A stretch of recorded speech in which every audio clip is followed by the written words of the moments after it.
Hey, good evening and welcome to the Millbrae City Council meeting of January 27th, 2026. Can we have a roll call, please? Councilmember Fung, Here. Councilmember Nguyen, Here. Councilmember Riley, Here. Vice Mayor Rinaldi, Present. Mayor Holliver, excuse me. Present. All members of City Council are present. Okay, will you please stand and join me in the Pledge of Allegiance?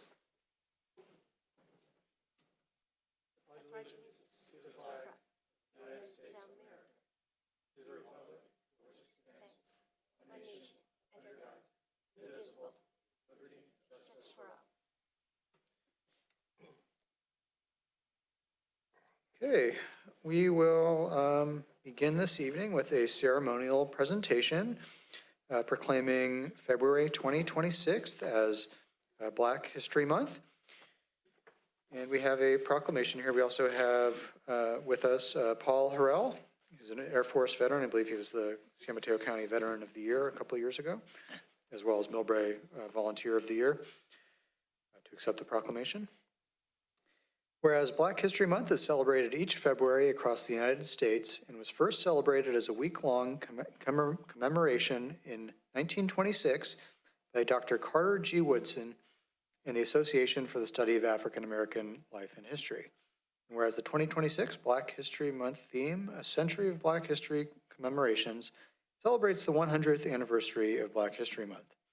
And whereas during Black History Month, we recognize and remember the many achievements and contributions made by Black and African Americans to our economic, cultural, spiritual, and political development.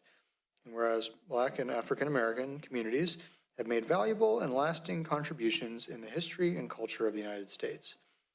And whereas Black History Month also affords a special opportunity to further educate ourselves on the prejudice that still exists in our country and work together to overcome this inequality. And whereas the city of Millbrae honors the rich legacy of Black and African Americans who faced generations of abhorrent racism, discrimination, and hatred. And whereas the observance of Black History Month calls our attention to the continued need to battle the systemic racism present in our society and build a community that lives up to its democratic ideals and promises. And whereas Black History Month recognizes the important sacrifices and contributions of Black and African Americans to the development of the United States and the world. Now, therefore, we, the members of the Millbrae City Council, do hereby proclaim February 2026 as Black History Month. And as mentioned, we have Paul Harrell here to accept the honor. If you'd like to say a few words, you're welcome.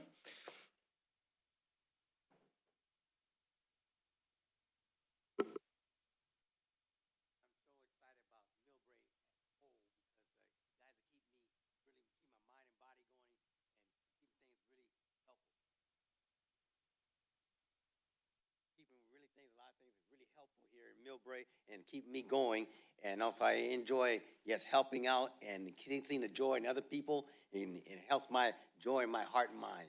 Thank you so much for all you guys do here. Well, thank you very much, and thank you for all of your service to the community in numerous capacities. If you'd like to join us for a quick photo here at the steps, that'd be great.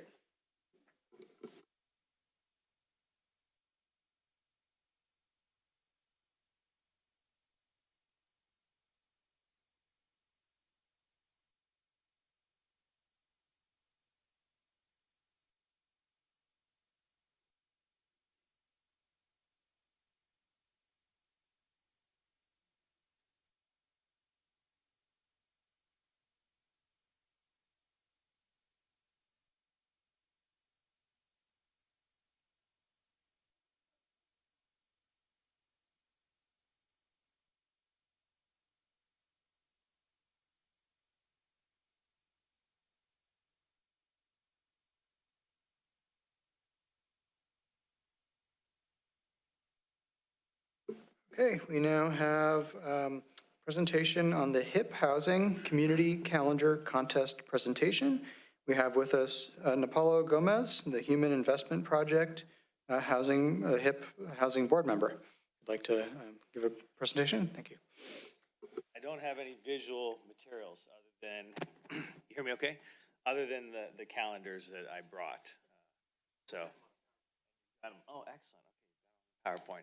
Yeah, so my name is Napalo Gomez, longstanding and proud board member with HIP Housing. I've got a little thing here I want to share with everyone, all right? For those that aren't aware of HIP Housing, since 1972, HIP Housing has been helping low-income San Mateo County residents to find and maintain affordable housing. We're listed in all 21 housing elements in San Mateo County, including yours here in the beautiful city of Millbrae. And as a trusted affordable housing partner, HIP Housing last year, we worked with over 4,000 individuals across the county, providing housing to over 1,200 low-income households throughout the county.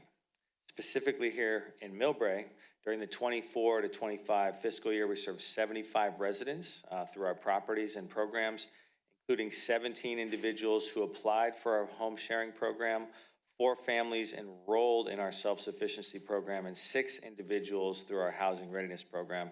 And we want to help more people. It's one of the reasons I serve on the board, is to really expand awareness of HIP Housing's programs. So on behalf of HIP Housing, we'd like to thank the Honorable Mayor, members of the council, as well as the staff for the enduring support for our organization. And as a symbol of our appreciation of our partnership, we've got the calendars, which I've already mentioned. If you're not aware, every year we run a countywide contest, so kindergarten through 5th grade. This last year we had 120 submissions. While we didn't have any winners from Millbrae this year, we have in the past, and I would love to see some come forward in the year ahead. It's always a nice, fun activity for the kids. There's some beautiful art there, some dragons, and really just, I think, some heartwarming thoughts from the children. That pretty much wraps it up. We hope you enjoy the calendar, and I think it's a beautiful reminder throughout the year of how important housing is to everyone here in the county, and especially our children. If anybody's interested online or is wondering, you can learn more about our programs. hiphousing.org is the website. Okay, thank you. Okay, well, thank you very much. Any questions or comments from the council? Oh, yes. A little bit off topic, but what's your selection criteria for these artwork? I'm pretty sure there's a lot of kids that try. Yeah, we have a committee, so we get from board members and HIP Housing staff that help evaluate the various levels of, because you imagine there's different levels of art skill, right? So it's actually quite a rigorous process of selecting the winners. Oh, sounds great. Thanks. Yeah, you're welcome. But again, encourage. So every single school in here in Millbrae, be great to have participants in the coming year. Thank you. Well, thank you very much. Would you like to take a photo with the council? If you'd like. All right, okay. Photo op? Sure. There you go.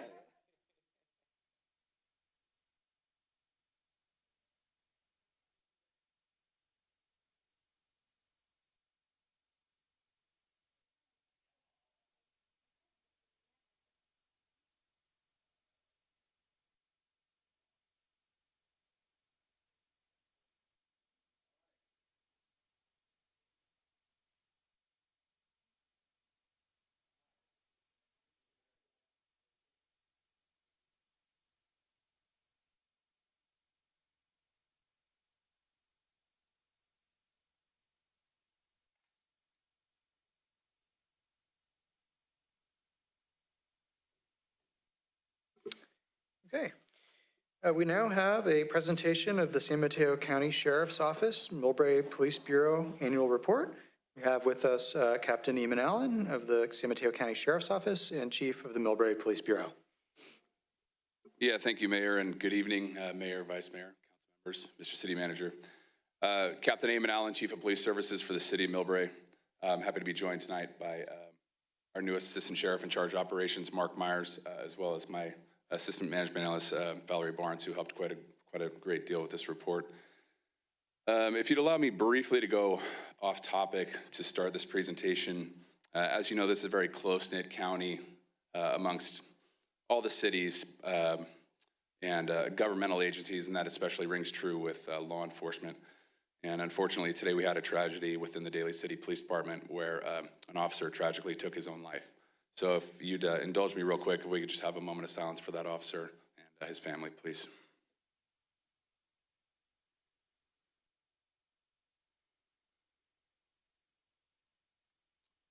Thank you very much.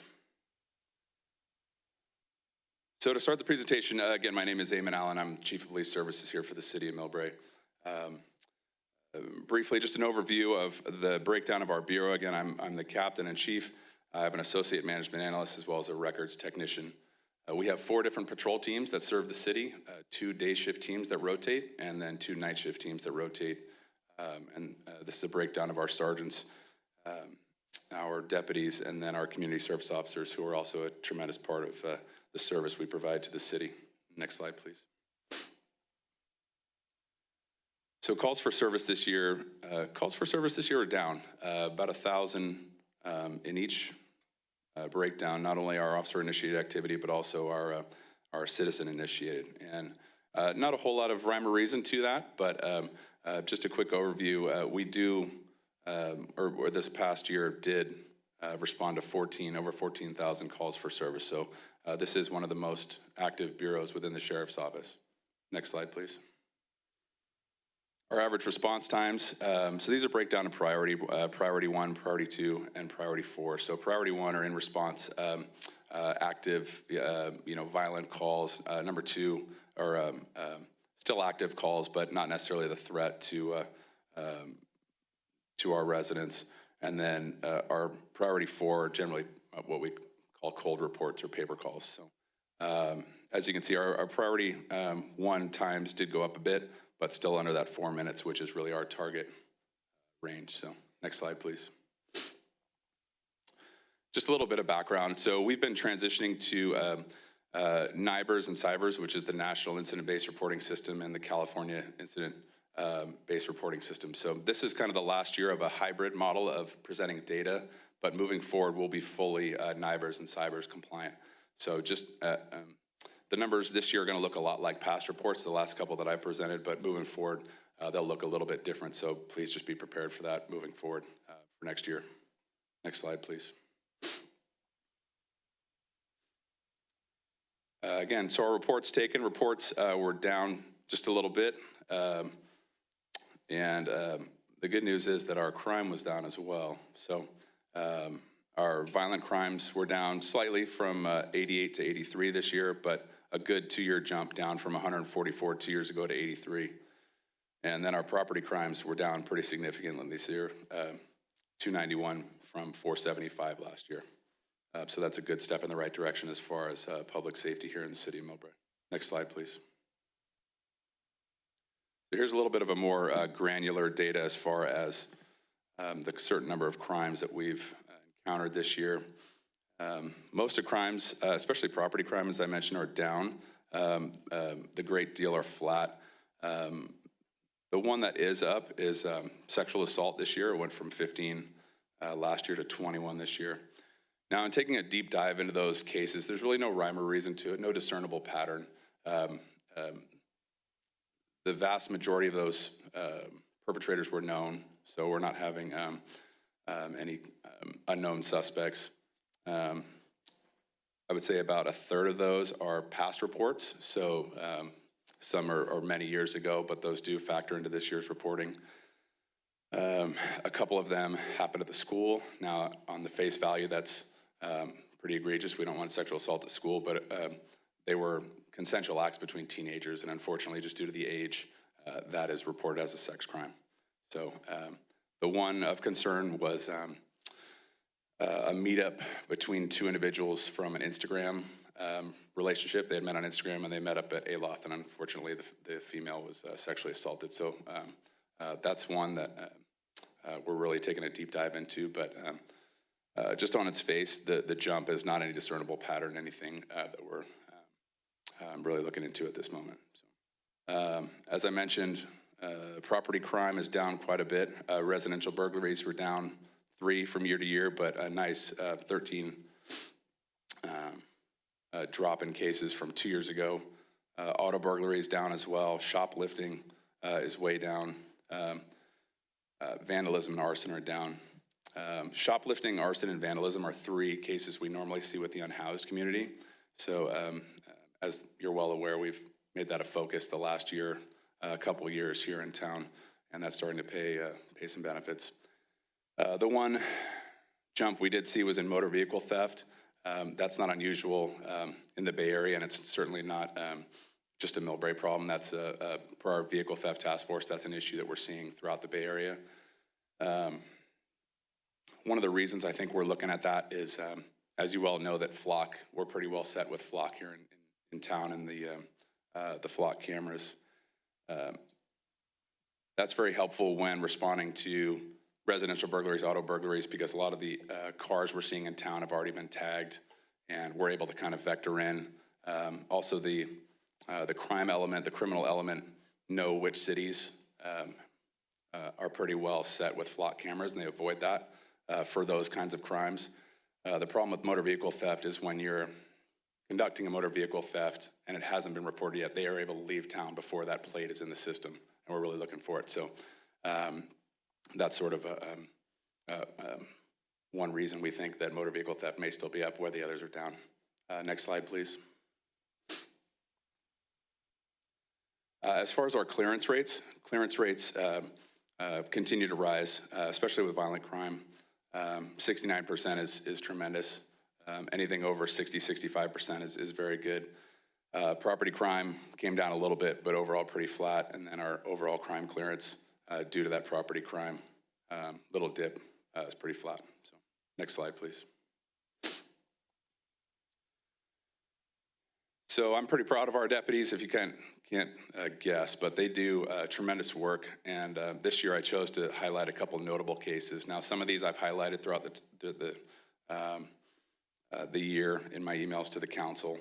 But these are all relatively new cases. They're not from the year in question, but I want to make sure that I highlight their work and not go a full year where some of the work gets a little stale in reporting it. So this was a weapons seizure and an arrest based on a brandishing case where an individual over on Palm was getting their car towed and decided to brandish a weapon at the tow truck driver. So our deputies, typically what would be work that the Investigations Bureau does, writing search warrants, going to the DA for a Ramey arrest warrant, but our patrol folks did this instead. And they were able to serve a search warrant on Palm Avenue and take the subject into custody. As you can see, seized an assault rifle and a pistol. So taking those weapons off our streets is tremendous work. So next slide, please. This was a fantastic case. This was an individual who came to our attention via actually a report from North Carolina, where the individual was online making, via Discord, which is an online chat, was making threats, credible threats to be what he said was the next mass shooter in California. So this individual had an address at the Gateway over on the east side of El Camino. So our deputy started working it. The night shift team got the report, worked all night. Day shift came on the next day and started working it. They were able to create an operations plan, get a search warrant, create an operations plan utilizing a SWAT overwatch element, utilizing plainclothes officers, and utilizing our psychiatric emergency response team. Based on prior contact that PERT had with the individual, they were able to kind of ruse him out of the apartment, take him into custody, and then conduct a search warrant. But what was really alarming was in the apartment, they found all this body armor and weapons stashed. But the way it was arranged within the apartment was especially alarming because it appeared that the individual was ready to confront law enforcement at the door, and if he lost that fight, he could kind of retreat to another area, load up with body armor, more weapons, and continue to fight as he moved through the apartment. So certainly behavior and planning indicative of a serious threat. So just outstanding work.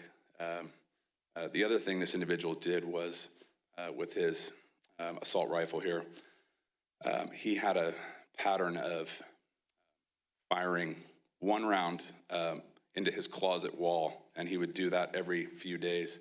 Just a single shot to do what he called was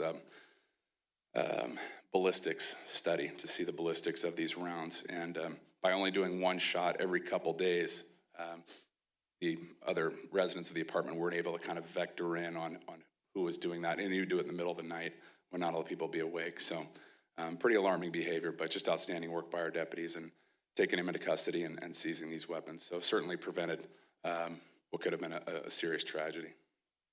Next slide. And then this is one of our most recent cases, as you can see from November, just a few months ago. Our deputies were dispatched to Rollins, one of the gas stations on Rollins, and they had subjects passed out in a vehicle. And based on their investigation, the subjects, there were 4 of them, were under the influence of fentanyl, and they were arrested. Well, then a search of the vehicle revealed approximately just under 500 grams of fentanyl. The case turned out to be 4 individuals from Hawaii who traveled to the mainland United States to purchase fentanyl up in San Francisco, and then were planning on taking this back to Hawaii to distribute. So as you're familiar, fentanyl is extremely dangerous. 492 grams, essentially capable of lethal doses, about 250,000 lethal doses. So a serious street level narcotic seizure. The street level value for these narcotics about $700,000. So pretty significant. Next slide, please. Moving forward to traffic. Obviously, traffic remains a concern in Millbrae, but we really stepped up enforcement this year, especially with movers. Our enforcement and education is always a priority here in town, but our moving violations and moving citations went up 14% this year. So just great work by proactive work, trying to enhance traffic safety in town. Next slide, please. Now, I'm going to get into the traffic collision data. A big part of reducing accidents is enforcement education, but I'd be remiss if I were to be able to completely claim credit for that. A tremendous amount of credit should go also to our city engineers and all the work they do to identify problem areas within the city and find solutions. So it's certainly a multi-pronged approach. But as you can see, our traffic collision data is coming down. We did have 1 fatal. That was on El Camino, a motorcyclist, and it was his own actions, unfortunately, that caused the fatal collision, and he was under the influence of fentanyl as well during that collision. So certainly a tragedy, but anytime we have folks under the influence, especially of dangerous drugs, it's going to be a problem. But our injury collisions were down, non-injury collisions as well, and you can see a pretty significant drop from year over year in overall collisions. Pretty much all of our collisions across the board are down, auto versus ped down as well. So next slide, please. A little more granular data again. Traffic crashes in general are down. We did have that 1 individual killed. Injured persons traffic collisions down about 30%. Pedestrians injured down, and hit and run injury crashes down as well. Next slide, please. Just a map with some data as far as our crash data. It's an issue across the city, but particularly in the El Camino corridor, just based on speed and the vast majority of foot traffic, as well as vehicular traffic on El Camino and Millbrae Avenue as well. Next slide, please. Here's a slide on PERT data. As you know, the Psychiatric Emergency Response Team is a resource available throughout the county, but certainly here in Millbrae and all the Sheriff's Office jurisdictions. This last year we had 68 5150 referrals, and then 17 referrals based on reports taken within the city, where we asked PERT to welfare check individuals and try to provide resources for an overall 86 referrals. Next slide, please. Some of the equipment deployment here in town. We have 23 body-worn cameras. We have 3 electric signboard trailers, 3 mobile automated license plate readers. Those are ALPRs. 17 in-car dash cameras, 21 fixed ALPRs. Those would be the flocks. And then 1 new tool that we're deploying is what's called Star Chase, and that provides us the ability to actually fire a dart that sticks on offender vehicles and provides geolocation data, so keeps us from having to pursue a vehicle. We can attach the dart via a glue that allows it to stick on and then just track the vehicle from there. Track the vehicle from there and vector in to offender vehicles after the fact. Next slide, please. Some of the achievements of our folks this year. This is Sergeant Andre Bray. He's one of our day shift sergeants. He was honored by CORA, which is the Community Overcoming Relationship Abuse. And every quarter they recognize an individual throughout the county, throughout all county law enforcement, not just the sheriff's office. But this last quarter, the CORA team recognized Sergeant Bray for his outstanding work going above and beyond with the victim of domestic violence. Next slide, please. Deputy Valentin Fajardo is a night shift deputy with us. He has not actually received this commendation yet, but it's been approved by our executive staff, and he'll be commended here shortly, I believe in our next swearing-in ceremony. But we had an individual over on Landing Lane who tragically tried to take his own life, ultimately succeeded, but did it via gunshot wound to the head. And Deputy Fajardo was first on scene and actually provided held pressure on the individual's head and allowed him to maintain a pulse until fire and EMS were able to respond and transport him. As I said, tragically, the individual passed away up at the trauma center in San Francisco. But through Valentin, through his actions, gave the individual a chance at life. Again, unfortunately, it didn't work out. So, but just outstanding work and going above and beyond to try to save an individual here in town. Next slide, please. This is Deputy Alex Ruiz. He's one of our day shift deputies. We have a newer SWAT competition, which is a conjunction with Alameda County Sheriffs and San Francisco County Sheriffs, called the Guardians of the Bay SWAT Challenge. And Alex is one of our range masters and SWAT operators, and he was actually the top shot. So basically the best shot out of all SWAT operators in the entire Bay Area. So pretty outstanding work, and certainly a fantastic person to have in town. So not only can he shoot, but he's actually a really nice guy, and he has our fun fact of the day. So we're always learning something from Alex. He's kind of a quirky guy, but good guy to have around. So next slide, please. We're very fortunate in town here to have a ton of community engagement. We recognize how fortunate we are to have partnerships with the city and to be invited to all of these events. Not all law enforcement agencies in the Bay Area and certainly California are as fortunate as we are here in the city of Millbrae. So just a few of the events we've attended over the last year. Next slide, please.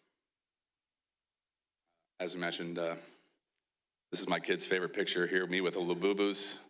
That was, I believe, Mid-Autumn Festival. Good one. And then our 9/11 Memorial. Next slide, please. Just a few photos from events we've done throughout the city, whether it's the bike rodeo or coffee with a cop or cones with cops event. So next slide, please. A few more photos. Next slide. Next slide, please. So just a few ways to follow us. We're available. I'm available on Nextdoor. We also have social media platforms for the Sheriff's Office. The non-emergency helpline, this is one thing for folks to know, especially now that most of us use cell phones. Not all cell phones, if you dial 911, will go right to our Sheriff's Dispatch, especially if you're by the freeway. Sometimes that will go to CHP Dispatch. So this 363-491-4911 number is a good number to plug into phones if anybody needs it. Next slide, please. So with that, thank you for your time, and I'm happy to answer any questions. Thank you very much for that presentation. A lot of great information in there. Any comments or questions from the council? Councilmember Dwayne? Thanks, Chief Allen. It's great to see the work that you're doing, and putting those statistics in place allows the public to see the hard work that your team is doing, so really appreciate it.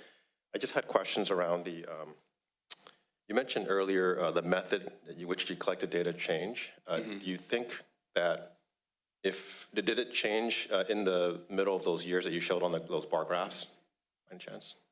So it did. It actually changed before that, but we're still able to piece together data and give a realistic picture of what prior data sets look like to make sure that we're getting apples to apples.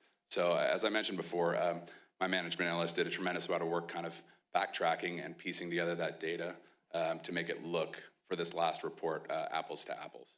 Moving forward, it'll be pretty different. Okay, so difference, not much, right, if we went between standards? Correct. For tracking data, okay. For this year's purposes, yes. Gotcha. Moving forward, it'll look different. And then the second question is, how are we, I know there's different underlying reasons between cities, like even neighboring cities to us.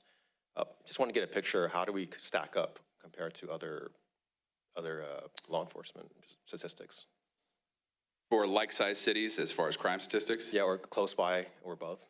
I would say we're pretty similar. We're fortunate in San Mateo County, especially in this region right here. As you know, we are a hub. I would say our traffic data probably looks a little different because we are a hub as opposed to, like, say, Hillsborough or Burlingame, something like that. San Bruno is a much bigger city.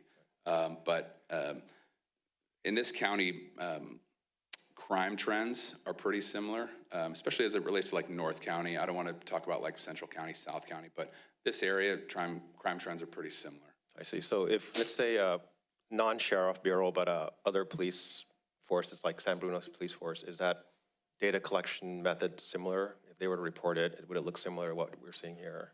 So it's hard to say if they've already fully embraced the cybers and NIBRs data, so it'd be hard to kind of go through that. As you know, they're a much bigger city with much different needs. I can really only comment as far as our area for like that kind of those purposes. But I do know just year over year, our trends are trending down, trending in the right direction for the most part. Great, thanks. Thank you. Councilmember Fung? Thank you. Thank you, Chief, for joining us this evening and presenting all the data. I'm curious to know, how is our unhoused population within the city and how are we managing that? Yeah, so as I mentioned, the best way to kind of look at it are some of the crimes that we associate with those, and I mentioned those are down. Arson's one, especially like in the wintertime, folks are lighting fires to Keep warm. Shoplifting is huge because they'll support, whether it's a habit or they'll support just, day-to-day needs through shoplifting, and shoplifting's down pretty significantly. I think the last one, Elaine, can you pull, or Ava, can you pull that slide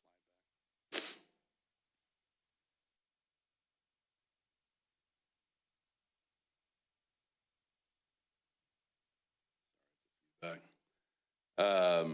The vandalism as well. We'll see folks break windows or kind of, where they bed down for the night, kind of leave trash or some debris.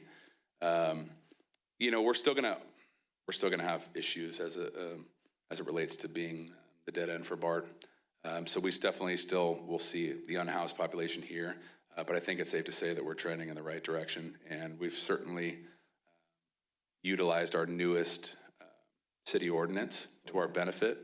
We don't always make arrests based on that, but it is certainly gives us the ability to talk to people and provide services if need be, take people to jail if they've committed a crime. So that's certainly another tool that we're using to our benefit. So I'm glad to see that you're saying the trend is trending in the right direction. Do we have a rough sense in terms of the populations of those unhoused?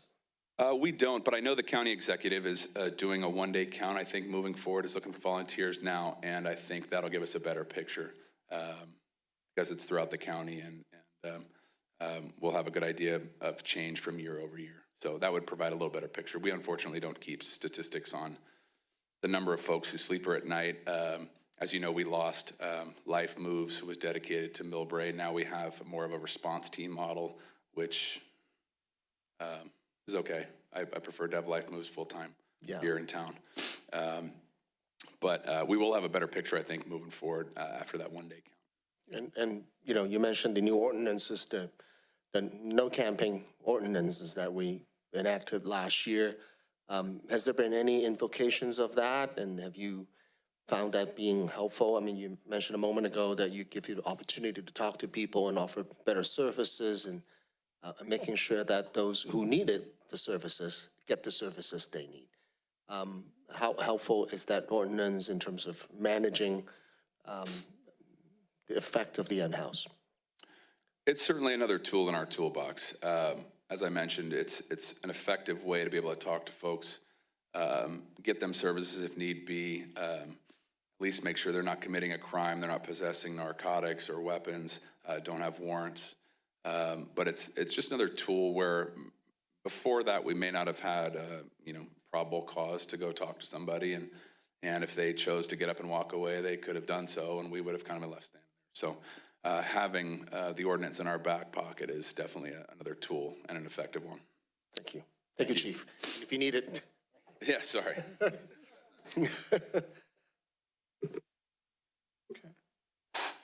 All right, thank you. Vice Mayor Rinaldi?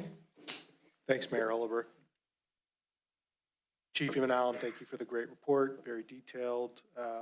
First and foremost, congratulations to Sergeant Andre Bray, Deputy Alex Ruiz, and Deputy Valentin Fajardo for their accomplishments. I noticed that the traffic collision metrics are down about 22% from year prior. And as you're well aware, we've recently had some pedestrian fatalities within San Mateo County. Millbrae itself hasn't been immune from that. Back in 2021, we had an incident early morning over by Safeway on El Camino Real.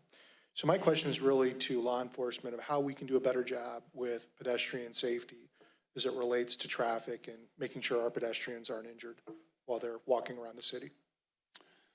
Yeah, as I mentioned, it's really a multi-pronged approach. I would say the daylighting law helps quite a bit. As you know, our streets can be a little congested, especially with parking. They're a little on the narrower side as cities go. So having the visibility there for vehicles and pedestrians to see one another as they're preparing to cross the street is huge. As I mentioned before, the engineering and all their hard work to provide solutions throughout town is spectacular. Reduced speed tables, the new light up stop signs are excellent. And then there's the enforcement and education component. So it's really going to be a multi-pronged approach. As I mentioned, I would love to take credit for it, but I can't. I mean, everybody else is doing spectacular work here in the city as well. So we're going to continue to work hard on our end, and we're going to continue to work hard and partner with the city with our traffic advisory committee meetings. And we're going to continue to find solutions to increase safety in town. Thank you. And my last question dovetails into e-bike safety. As you're aware, we've had meetings before with City Manager Williams and some of school staff, primarily the folks at the middle school, Taylor Middle School, where e-bike safety has been a big concern.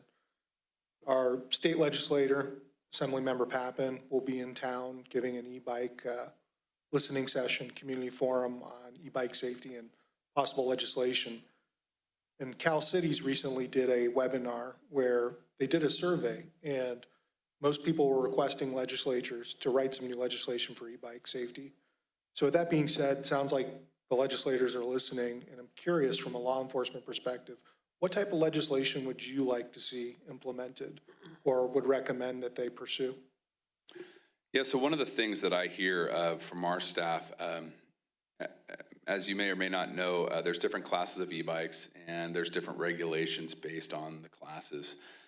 But when you're passing in the street, sometimes it can be difficult to discern one class from another. So perhaps some legislation that makes the bikes easier to, hopefully people adhere to the legislation, but makes the bikes easier to discern out on the street and provide enforcement to. I think education is a huge component as well for the parents. I mean, we have parents spending thousands of dollars on bikes that their kids shouldn't be riding and that can be very unsafe depending on how they're ridden. So the education component is huge, but Yeah, I think the identification of the class of e-bikes would help quite a bit. I know that certain school districts throughout the county are taking steps to ban the e-bikes on school campuses. Anything we can do to kind of reduce the opportunity for kids to ride these in an unsafe manner, I think would help as well. But it's really going to take another multi-pronged approach to making the folks, our kids safe and the streets safe from e-bikes. Thanks, Chief Allen, and great work. Thank you. Okay. Councilmember Riley? Thank you, Chief. Thank you for the detailed report. And you and your team work hard to keep our city and us safe. Thank you so much. Thank you. Yes, thank you very much for that report, and especially, obviously you guys do great work every day, but hearing about some of those very concerning incidents, I think we're very fortunate that your team responded to those very quickly and responsively, professionally, to neutralize those threats before harm could be done to the community. So thank you very much for that. And just a couple of questions. You mentioned earlier the flock cameras and the auto thefts, and how sometimes if a vehicle is stolen, they're out of town before the cameras can catch the license plate. Is there some type of reporting system where if there's a vehicle is stolen in Millbrae and maybe there's another city that has a license plate reader that they could catch it and alert Millbrae about the vehicle, or vice versa? How does that work? Certainly. So we share information amongst different cities in California.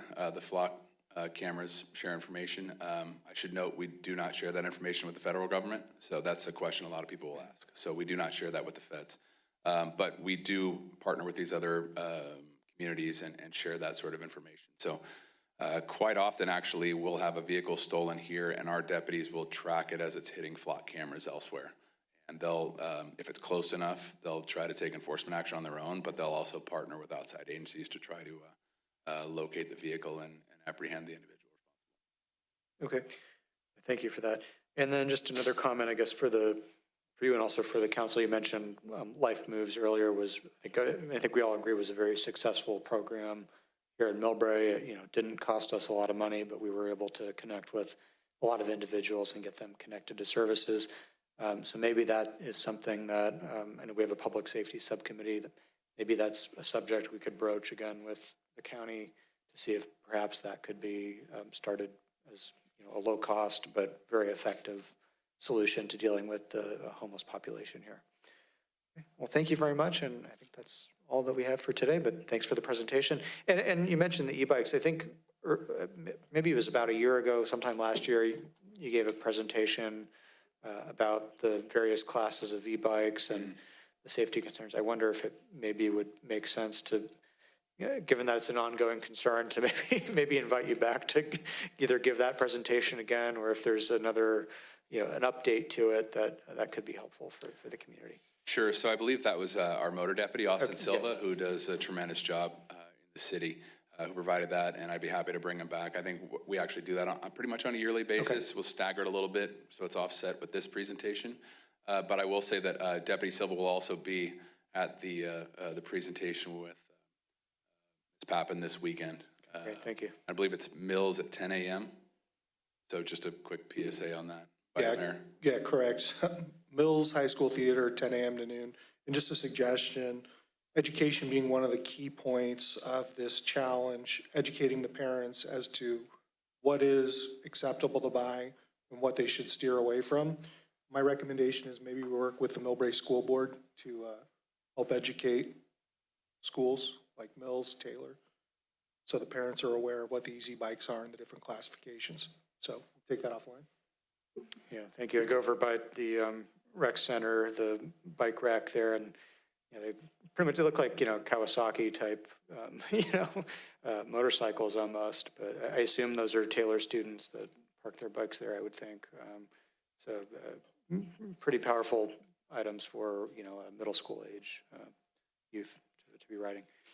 Okay, well, thank you very much for that presentation. Thank you. Yeah, thank you.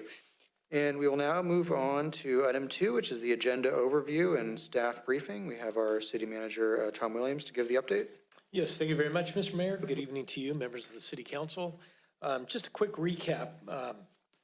A week ago, this past Monday, January 19th, was the Martin Luther King holiday, and the city of Millbrae has traditionally celebrated that holiday as a day of service.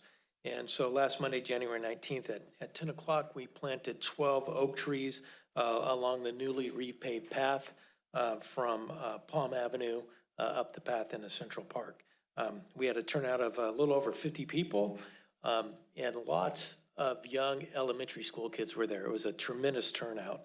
Quite a few, and I'm gonna give a shout out to the Meadows kids, because I think the Meadows students were overwhelmingly in attendance to help out. So just a wonderful event, a few pictures up here of the tree planting. Upcoming events, this Friday, we have a very popular senior showcase. This is in partnership with the city and the San Mateo County Daily Journal. It starts at 10 a.m. and goes to 2 p.m. The resources of the fair include housing, health, travel, information, insurance, free dental and health screenings. So, for example, blood pressure, glucose monitoring. Also, there'll be entertainment, door prizes, snacks, of course, and free appraisals and auctions. So if people bring some of their collectible items in, there'll be appraisers there to appraise items. So that's a newly added feature. So very popular senior showcase this Friday, January 30th, starting at 10 a.m. to 2 p.m. at the Millbrae Recreation Center. Also, as mentioned, a very important community meeting on e-bikes. There's a community forum hosted by Assemblymember Diane Pappin, and this is this Saturday, January 31st, from 10 a.m. to 12 p.m. I think Vice Mayor Rinaldi's actually on the panel with the Assembly member. So it'll be at the Middle School High School Theater. Learn about state legislation, proposed state legislations, state legislation and e-bike regulation, and a lot of Q&A from attendees that will be there during the event. So very important e-bike community forum, Saturday, January 31st at Mills High School Theater, 10 a.m. to noon. January 31st, we have a very popular Fix-It Clinic. I mentioned this last time. Saturday, January 31st at the Millbrae Library, starting at 11 a.m. to 2 p.m. This is in partnership with the Fix-It Clinic San Mateo County Sustainability Program. And this will be at the Millbrae Library, and you can literally bring in any broken item, and they can determine if they can fix it. There'll be various coaches there. The one I like is somebody brought in a sewing machine that was, 30 years old, and they actually fixed it for the person. So electronics, everything. So it's actually surprising how much those coaches can fix. So bring it in, see if it can be fixed. Also, Saturday, February 7th, a very popular native garden design class.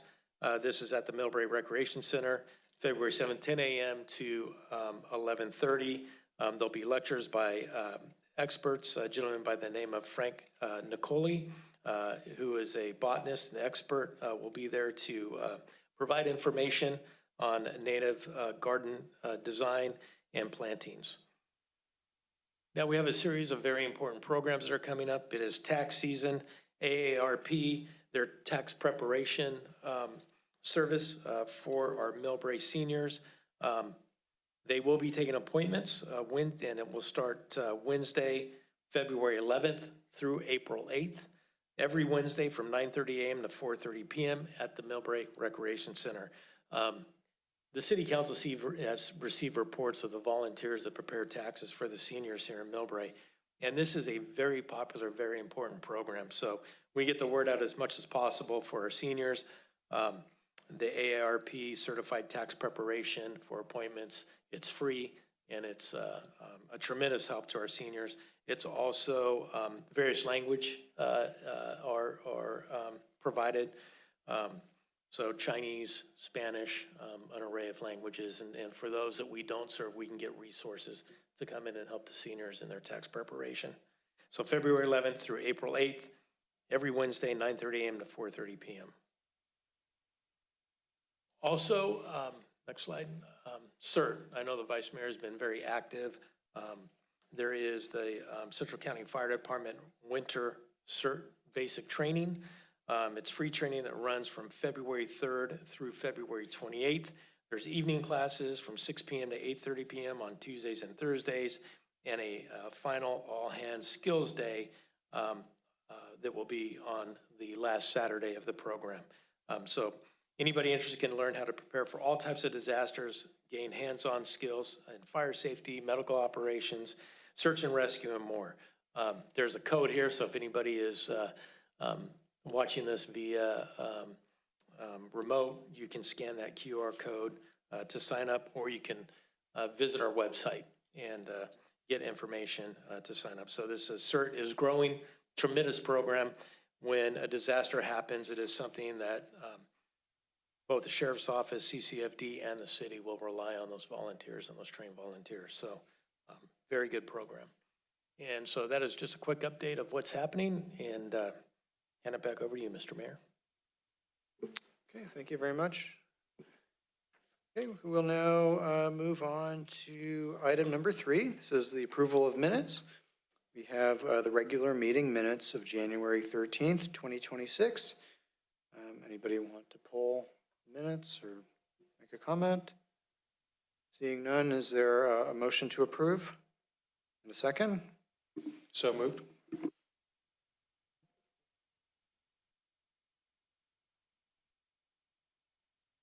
Okay. We have a motion from Councilmember Nguyen, a second from Vice Mayor Rinaldi. Can we have your votes, please?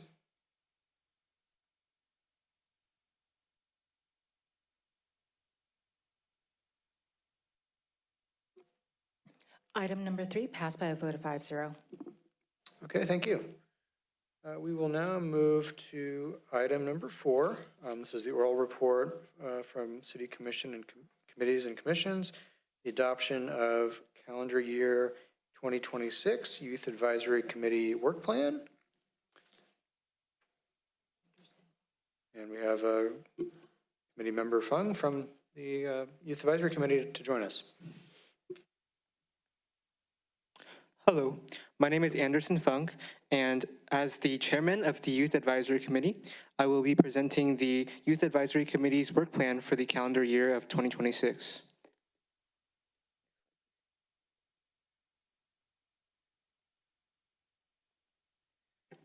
For this term, the committee members are as follows.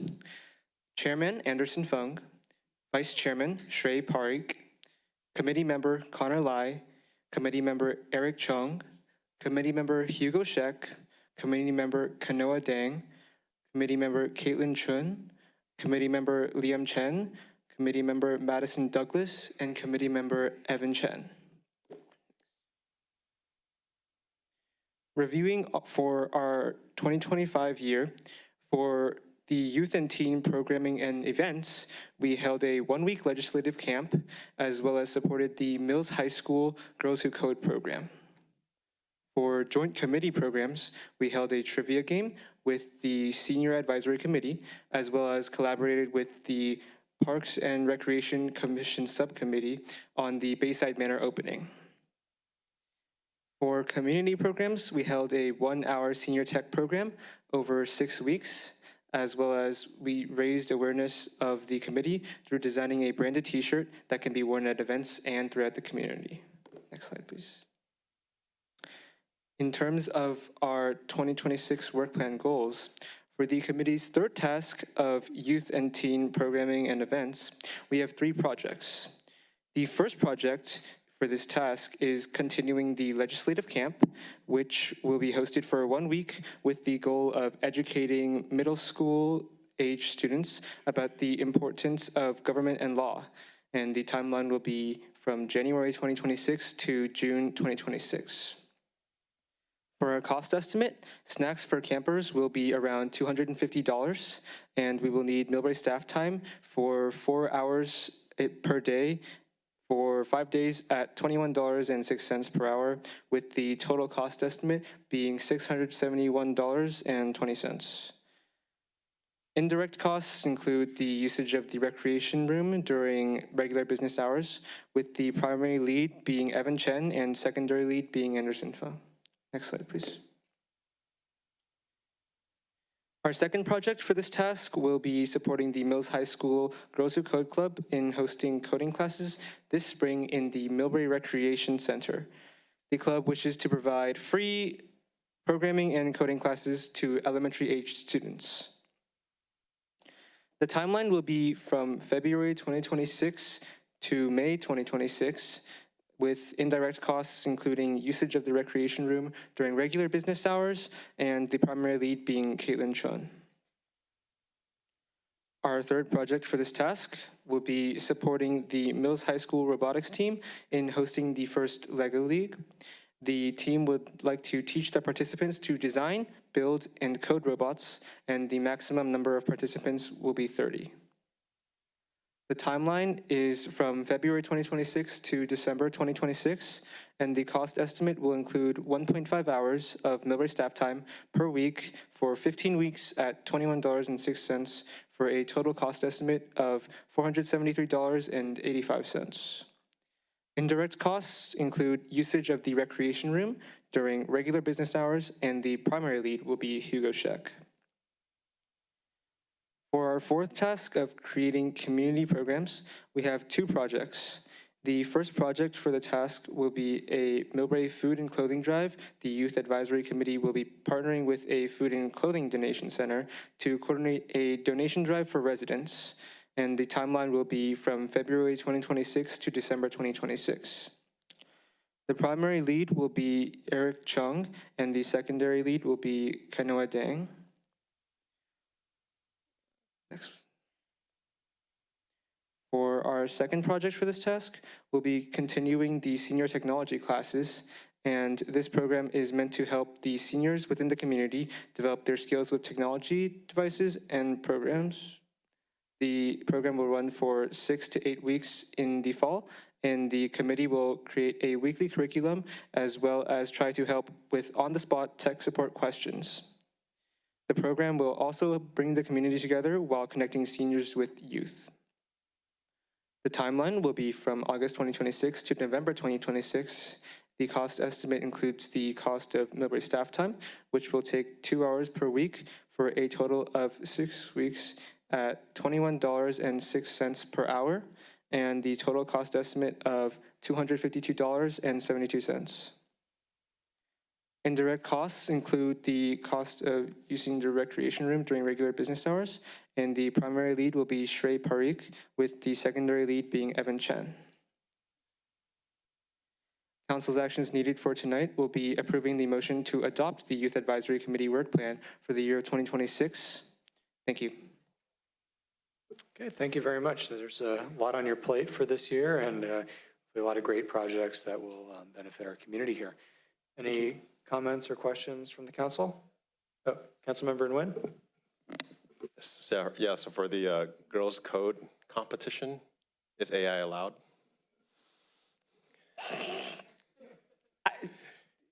I hope not. So it's not AI codes, right? I don't think so, no. Okay. Just curious about it. Thanks. Okay, any other comments or questions? If not, this is an action item, so we will entertain, oh, yes. Okay. Let's see, we have a hand raised online. Ann Schneider, is your comment about the Youth Advisory Committee work plan, or is it general public comment? Youth plan. Okay, yes, yeah, we'll have you on now for, if you have 3 minutes. Excellent. Thank you, Mayor. And thank you. What a great presentation. And I realized as I was watching it, what I'm going to say is actually current fiscal year, but maybe it's something that could be built into next fiscal year.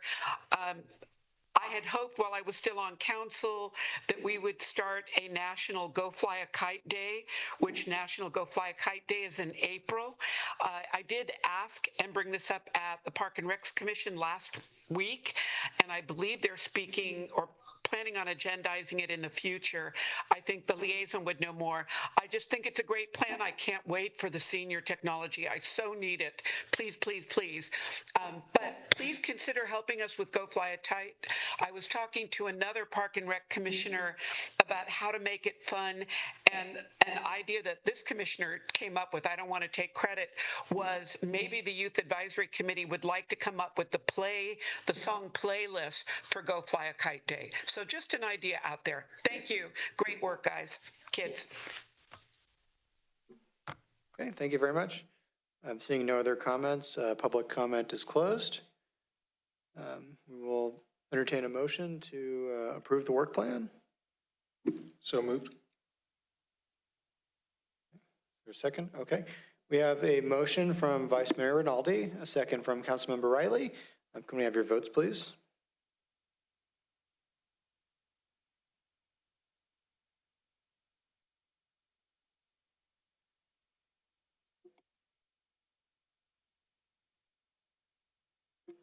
Item number 4 passed by a vote of 5-0. Okay, thank you.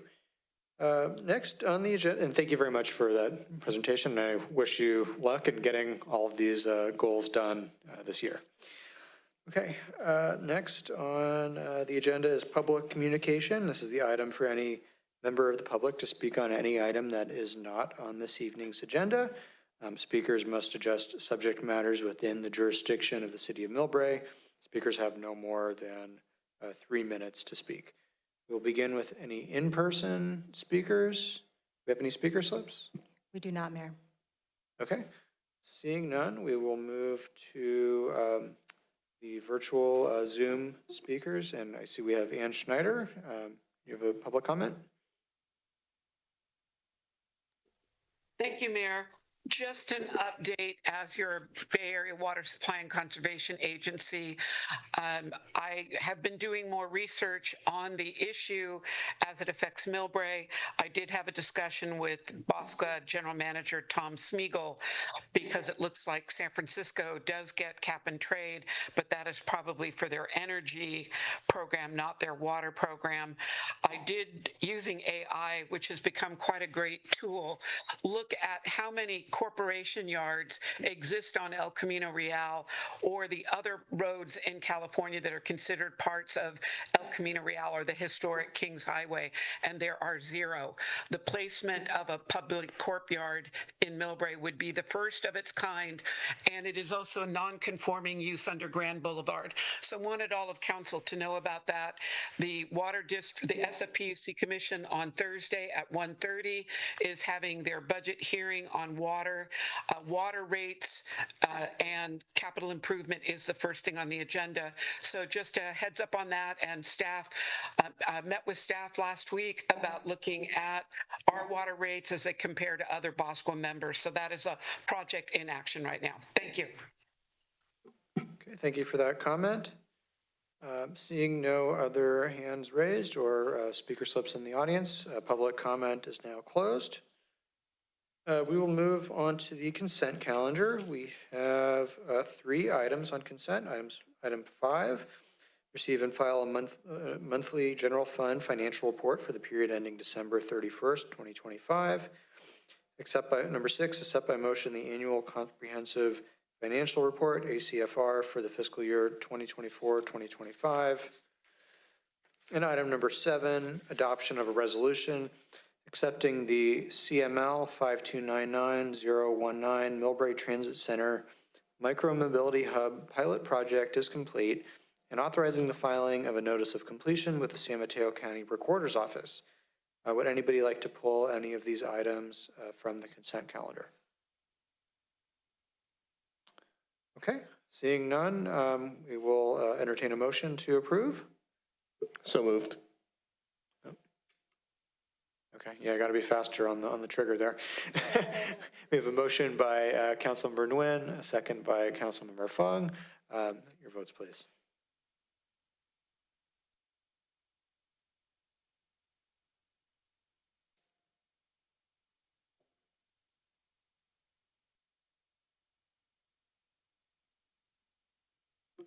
The consent calendar passed by a vote of 5-0. Okay.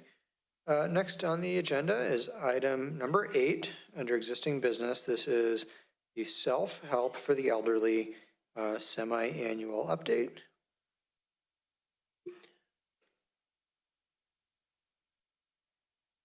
Good evening. Is that better? Yes. Yes. Good evening, Mayor Holliber, City Council members of the audience, staff as well. I'm here today just to give you, again, a semi-annual update, just to say what's been going on for the past half year, July through December 2025. Next slide. So as you know, we do a congregate meals program, actually right above you at the Chakotay Center. And we provide congregate meals, activities and classes, and nutrition education and consultation. Next slide. We also provide, not out of this center at least, but we provide home-delivered meals also to the citizens of Millbrae, along with other parts of San Mateo County from the San Mateo Center in San Mateo. Currently, we have 4 homebound Millbrae residents, and we've served them a total of 509 meals for the past 6 months. Next slide.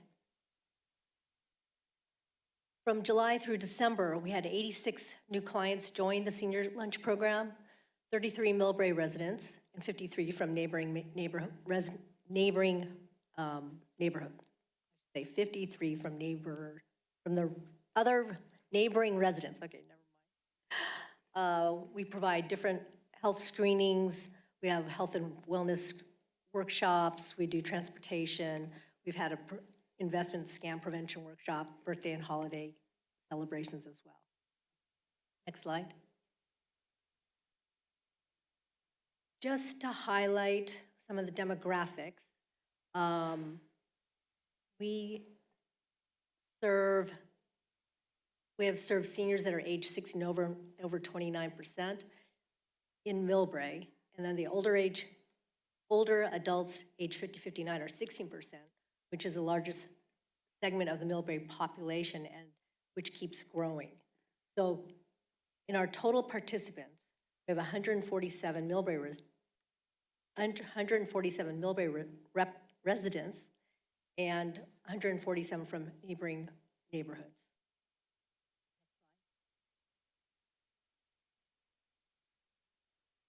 In the congregate meals program, we have served 6,933 total meals. 3,938 were for Millbrae residents, and 2,995 were from the surrounding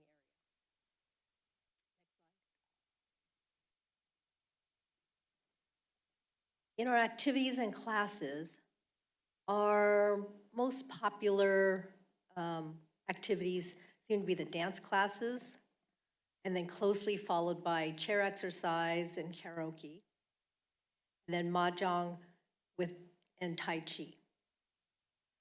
So of those classes, Millbrae residents also have kind of followed that, in which they prefer the dance classes, and then they secondly followed by mahjong, chair exercise, and karaoke. Next slide. For the past 6 months, we have done different workshops, which were presented by AAMG and Scan Health Plan, Alzheimer's Association, Breathe California, and HICAP. In addition, we also have had 30-minute Zumba workouts for seniors, which they, as you know, because dancing is a big thing, they've all enjoyed. Next slide.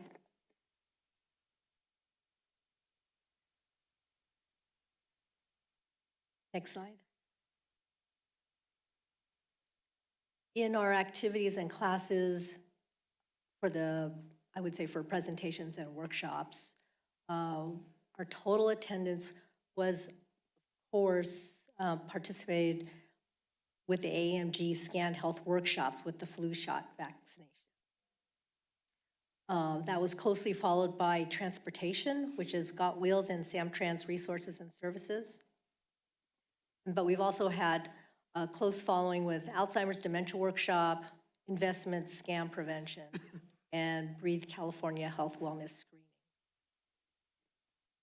Next slide. Here are some photos from our health workshops, our celebrations, and the San Mateo Mid-Autumn Festival Walkathon. Next slide.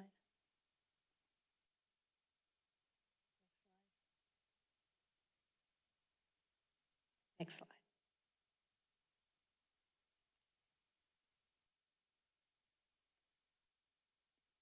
So the services that we offer in San Mateo are HICAP, which is Health Insurance Counseling and Advocacy Program, the Stop the Hate Program, and Senior Escort Services. And of course, you know you can find us over at the Chakotay Community Room, which is right upstairs. And then we also have a center in San Mateo, which is at the at Central Park, San Mateo Activity Center.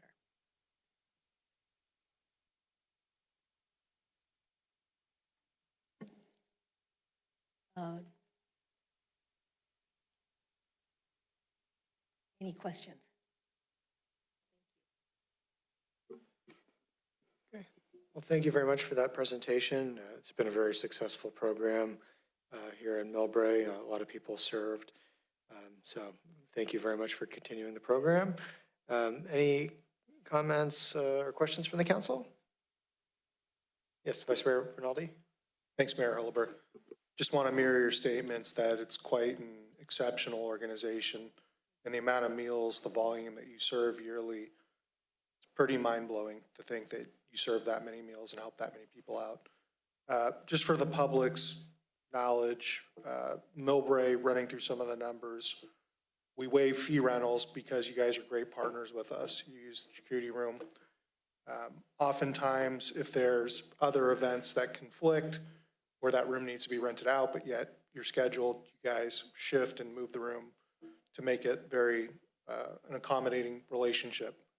So just want to put that out there for the public so they kind of understand about those waivers. Once again, just absolutely thrilled that you guys are here and all the good work that you do. Okay, thank you. Any other comments or questions? Oh, yes, Councilmember Fung. Thank you, Mayor. Just thank you, self-help. Year after year, day after day, week after week, and just showing up for our seniors and keeping them entertained, keeping them congregated, keeping them from isolations among themselves. I still remember back in the COVID day, it was such a difficult time for all of our seniors. And you know, even at that time, self-help wasn't exactly resourceful at the time. But continue finding ways to serve the seniors, as dedicated as you are, as tough of a situation at the time you guys were in. Never gave up to serve the seniors every day of the meal, even delivering meal to their homes. So anything we can do to help to, you know, have you guys send your folks here to bring your food to serve our seniors. Anything you need at all, you come to us, and we'll be more than happy to help, because we're just grateful that you're here to taking care of our seniors. So thank you very much for all you do. Thank you, thank you. And I also did want to mention, I know everyone knows Alexandra, and Alexandra is, you know, here, like you said, day in and day out, and more. And so we at Self-Help greatly appreciate Alexandra's dedication as well. Thank you. Okay, thank you very much, Ms. Lamb. Okay. Mr. Mayor, if I could just echo some of the comments. I mean, it's been a longstanding partnership with Self-Help, and as been mentioned, they're really great to work with every day and are very flexible, working with Hannah and her team, Alexandria, the whole team, in terms of moving around and accommodating in the amount of meals. And it's not just the meals, you can see the entertainment and the popularity of the socialization has been off the charts. So very easy to work with, great partnership. So I just wanted to commend them on having a great partnership with the city of Millbrae. Yes, thank you very much. We look forward to continuing that partnership and to continue to welcome you back here to future meetings and continue to give updates. Okay, I don't think we need to take any action on that, so we will. Mr. Mayor, it is just an action to receive the report. Okay, do we have to take a motion? Yep. Okay. Motion All to right. receive the report. Sorry, Mr. Mayor, some things have changed. We need to take 2 years off. We'll work on it. We need to work on that, yeah. Okay, can we have a vote, please?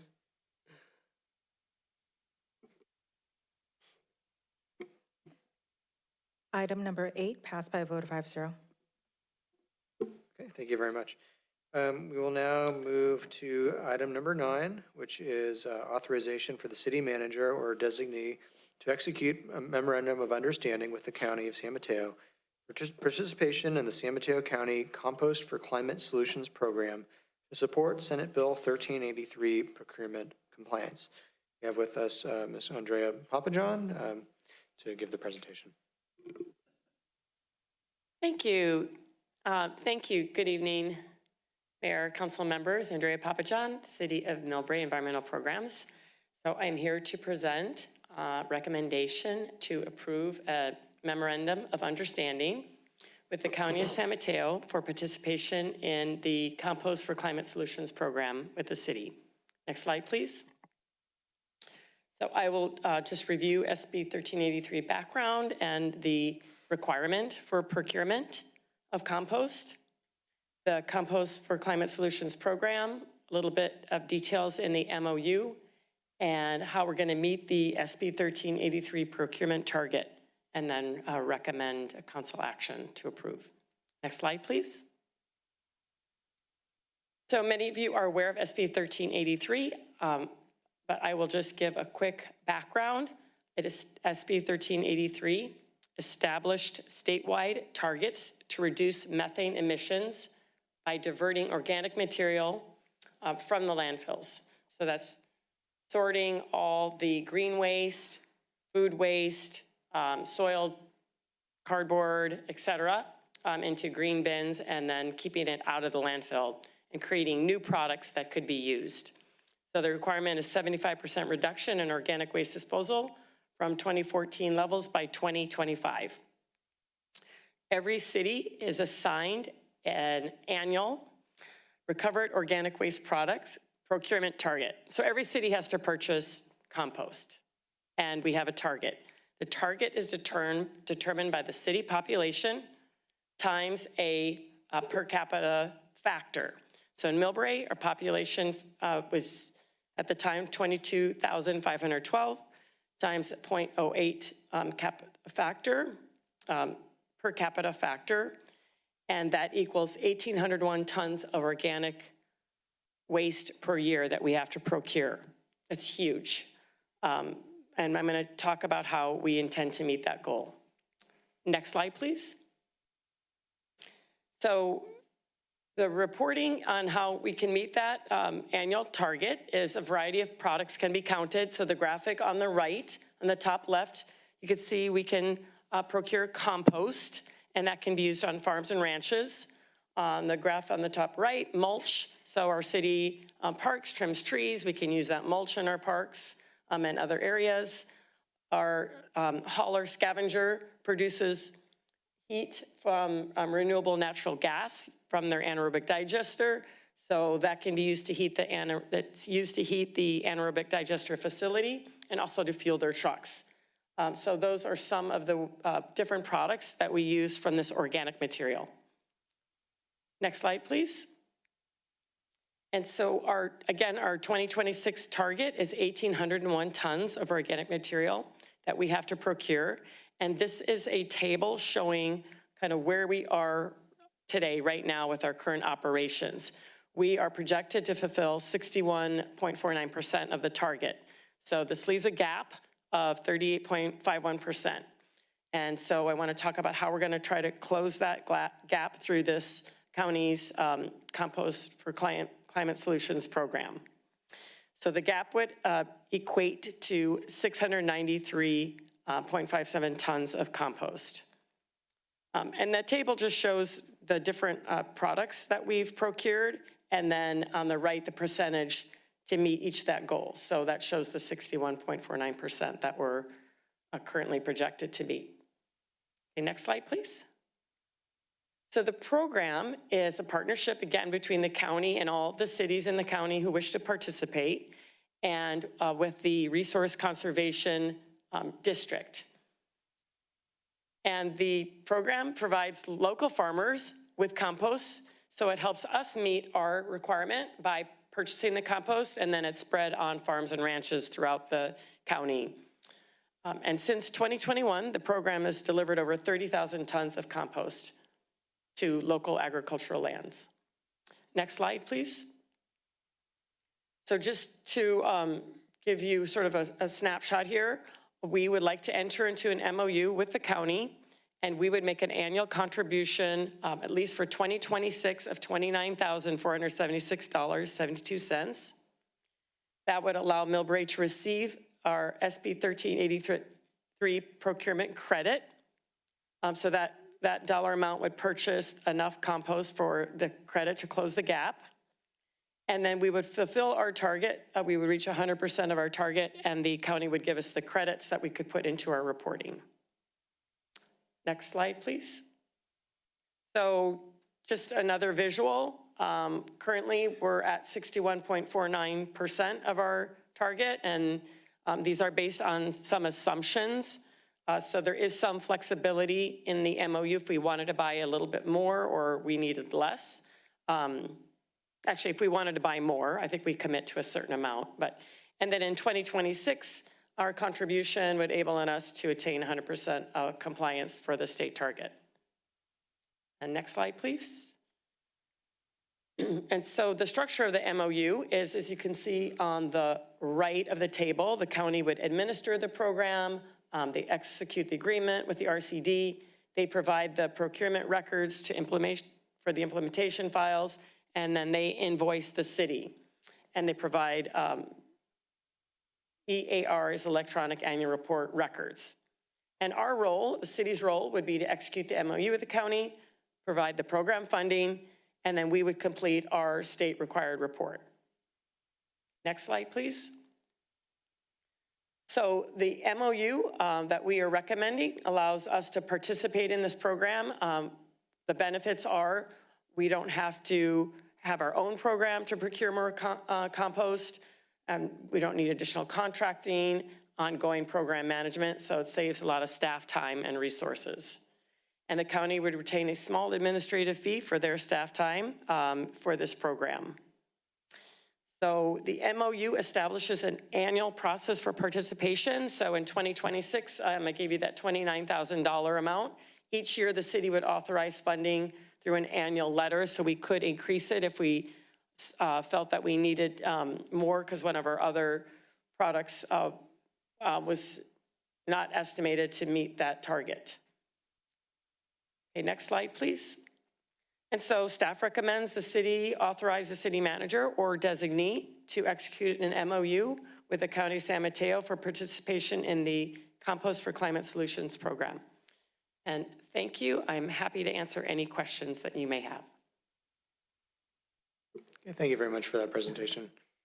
Are there any comments or questions from the council? Okay, Councilmember Nguyen. Thank you for the report. I'm a big believer in composting, even more effective in my opinion than recycling, just because the nature of all the materials being reused. I have questions around really the two things, the effectiveness and efficiency of the program.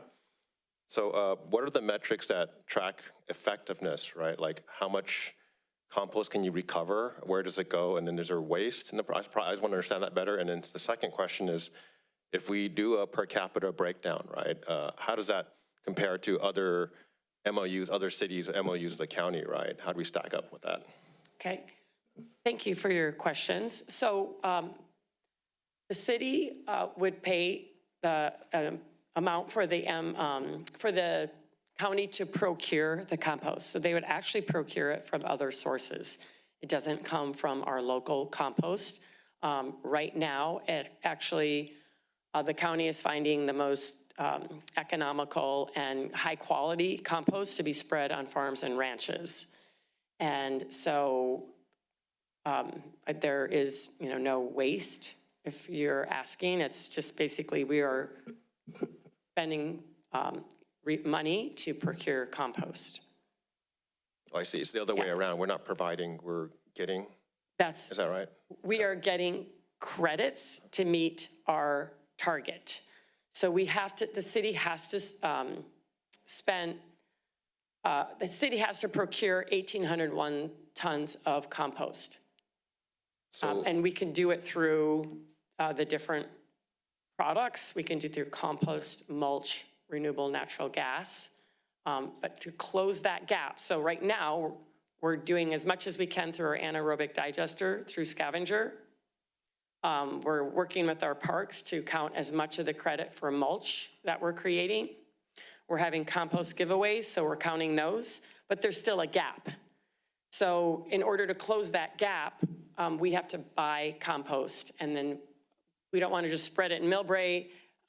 We couldn't even use 600, tons of compost in our city. So we are entering a program with the county to spread that compost at farms and ranches in the county, because they're the ones who can benefit the most. I see. Do you foresee this happening in the future where we can't meet our targets again and we'll have to go back and buy more again? I'm just curious if it's sustainable to keep doing it this way.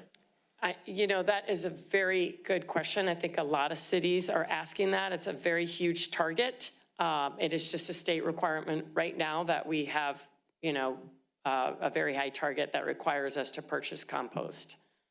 So I don't have any real insight as to whether that would be changed by Cal Recycle, but for the foreseeable future, that is the target. Have we done studies on different cities of similar gaps?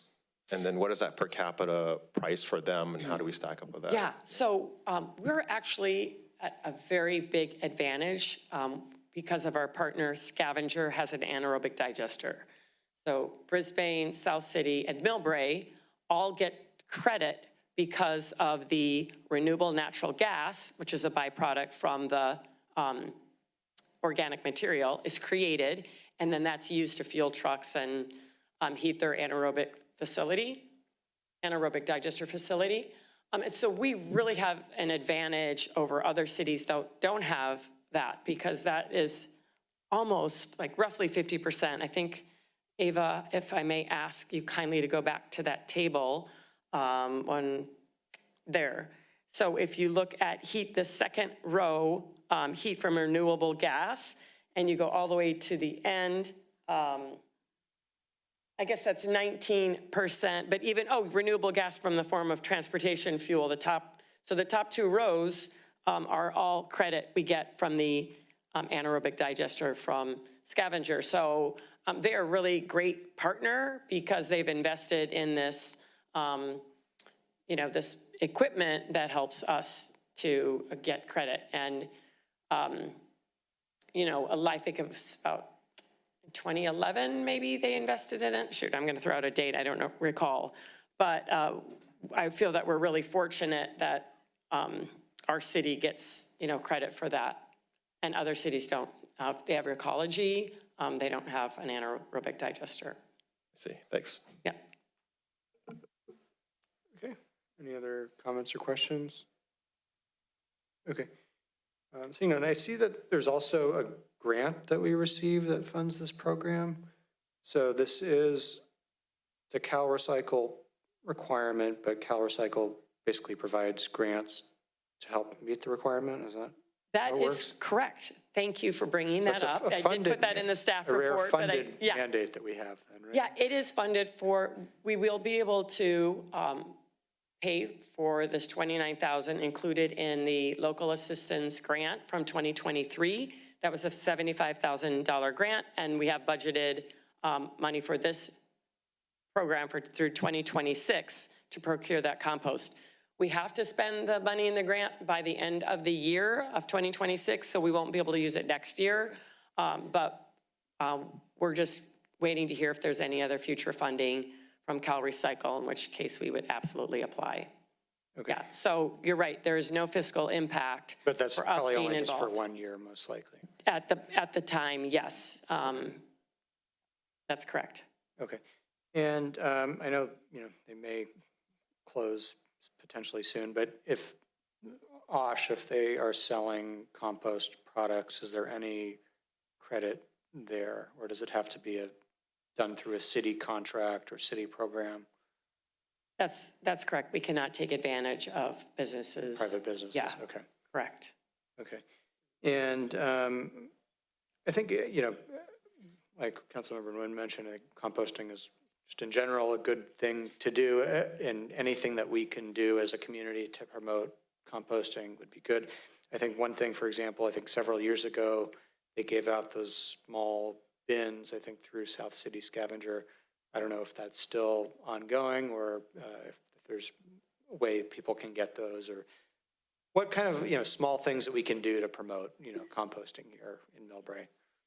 We will absolutely look into that. They do, Scavenger does provide I think their kitchen, bins, little buckets that you can keep on your counter and then take it out, on a regular basis, on a frequent basis. I know they provide those, when there's a new multifamily unit or a new account. That's typically when they provide those. But we can certainly look into providing, promoting compost and sorting it, because it's one thing just to provide a green bin. It's another thing for people to put, the right material in there. And it does get kind of tricky because there's, there are a lot of questions. Well, does this go or does that? So we're now at this stage, we're really trying to push a campaign and educate people to sort properly. Well, thank you, because it's always frustrating when you see, maybe a garbage bin and a recycle bin and a compost bin side by side, and they're all mixed up, everything, the contents that are in each one. So anything that we could do to promote that, and also to work with South San Francisco Scavenger to make sure they have good sorting techniques at their facility, that would be useful. And Ms. Thank Bray, you. I will Appreciate say, that. Andrea, Yes. on that note, and you may know this, the drivers do get out and they do check the bins, especially the green waste bin, and they've done a really nice job in educating, residents where the green waste goes, and they'll do that, every day randomly. And so just wanted to throw that out, that the South City Scavenger employees take the time to look in the bin and try to enforce and help educate. So that's a kind of an added value that they provide to us. Yeah, that's great. I think, the challenge is, public, bins and multifamily units, you don't know who's putting what in the, in the different bins. Yeah, may I add one more comment? Sure. I just want to thank you, City Manager Williams. That's exactly right. And we are, as a city, required to do audits of the green bins. And so they do have to do a certain number of audits and flip lids. And what they do is they'll put a tag on the cart if it's not sorted properly, and they'll check, maybe there's plastic in there or something that shouldn't be in there. But they also put positive messages on when residents or businesses have sorted properly. They try to put positive messages as well. So yes, we are auditing. And now with AI and cameras, when they dump the compost in, they can see what rolls into the truck, and they can actually start to identify material now, even like more automated. So that technology is really going to help us improve our sorting. Okay, great, thank you. Oh, Councilmember Fung? We'll get back to you, Councilmember Riley. Councilmember Riley? Oh, okay. Sorry, I didn't see you. Thank you for the report and how important this work is. We have a city that has a lot of restaurants, right? Kitchen waste, they could be composted. Supermarket, food that are after their shelf lives, they could be composted. Is there some other creative way that we can incentivize some of these businesses to work with us a little bit closer to provide these green waste, these food waste, so that we can better meet these goals and without having to purchase it or purchase less? Any idea here that we could be a little bit more efficient, right, in terms of accumulating and recapturing these compost opportunities? Yeah, thank you, Councilmember Fung. You're exactly right. We are working directly with our businesses. It's a really important segment because of all the food waste or food scraps. So we did launch a Green Bins for Businesses program last fall, and we offered free bins for our businesses to have inside their kitchens. And we actually provided 3 bins, and there were 2 different sizes. So if you had a smaller kitchen or a small area, you could have a smaller set or a larger set. And we went and kind of door to door to all of our businesses and offered them in just a very simple application. And so they have now come in, and we are labeling them and giving those to our businesses. So we hope that will make it easier for them, because just having the bins right there at the kitchen can be helpful. But we will continue to do outreach. We're absolutely required to. And, we have to send annual letters. But all of our businesses are in compliance. They all have green bins. Now, there could be a couple under the radar, so I don't want to get too, overly, confident. But as far as our records show, like, all our businesses are in compliance. So now it's really helping to really improve the sorting. That's our next goal. But thank you. We'll continue to work with them as closely as possible. And we welcome any other ideas. So if you have any ideas, please let us know. And just, for example, like Green Hill, for example, I mean, they cut their grass on a regular basis. They can also be, recycled for that same purpose. Just, ideas as to on some of the things that might be, easy to bypass. But just, they're cutting the grass every day on the 18 holes, and recycling these green waste could be helpful in terms of better meet our goals. Thank you. Yep, and I will say Green Hills is very conscientious of being sustainable.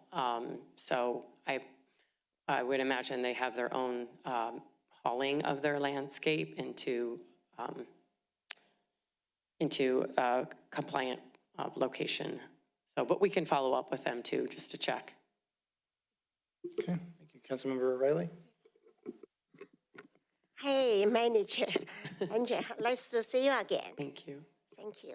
So since we started to do compost and recycle separate, we reduce our garbage. So I changed it to big size to medium size. Save our environment and our money. We really enjoy to do that. And as I recall, there's no charge for recycle and compost. But your slide, one slide shows the fees increase 2 to 4%, right? Is it going to charge our city or us in the future? Right, so you're correct. There is no charge for a green or blue bin for residents, but a business has to pay for their recycling bins and a compost bin. So it's slightly different, but what Scavenger will work with our businesses to, like you said, reduce the amount of waste in their garbage bin by using the green bin. So you can offset the cost of the green bin because you can have a smaller, landfill bin. So just like you did, if you have more recycling, then you have less garbage. So yeah, and the 2 to 4% administrative fee is for this program because the county is going to use their staff time to administer this program. So it's just, they're just gonna charge the cities a very small fee, and it's just on the percentage of the amount that we're paying for the compost. So it's on like the 29,000. It'll be 2 to 4% of that. So, and that's fairly common. If someone's administering a program for another agency, it's common to have an administrative fee. Okay, thank you. You're welcome. Okay. Councilmember Nguyen? Yeah, kind of continuing up Councilmember Riley's question, I heard now that restaurants have to pay, right, for green waste. Do you think, maybe you have data on this, but do you think that there's going to be a lack of participation because they have to pay, right? And if, do we have data showing an optimum point of which we can afford to charge to maximize the amount of compost we can get from restaurants? Yeah, so it is a state law that all businesses and residents, must have green bin and sort their organic material. So we, the city, are sort of the messengers. It was the state that adopted this law. We're the ones that are enforcing it.